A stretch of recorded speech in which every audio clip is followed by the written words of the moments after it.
Predicting local recurrence of bladder cancer after radical cystectomy.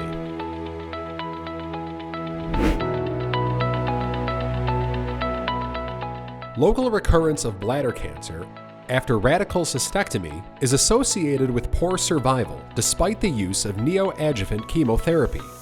We hypothesized that cancer cells might be present in the pelvic cavity after surgery, which cannot be detected by conventional pathology. To study this, we collected pelvic washings from the operative field at the start of the procedure.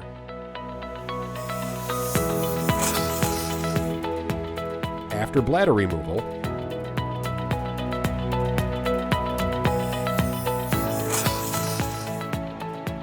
and after removal of pelvic lymph nodes.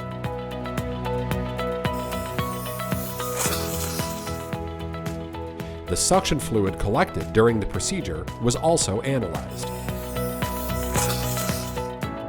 We sought to detect and quantify cancer cells in all these samples.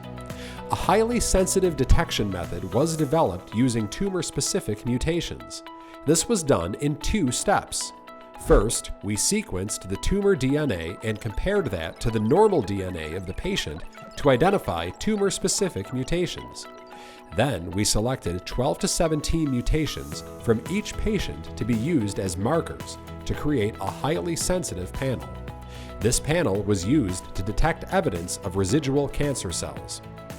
Based on our findings, even though no pelvic washings tested positive for cancer cells before surgery in any patients, at least 1 pelvic washing was positive after surgery in most patients, despite negative margin determined by conventional pathology. More residual cancer cells were detected in patients with aggressive tumors. Patients with negative or the least residual cancer cells did not develop local recurrence. These preliminary findings from our novel pilot study suggest that testing for residual cancer cells might be useful as a sensitive marker to identify patients who are at a higher risk of recurrence. If you'd like to know more about this research, click on the link to the full paper below.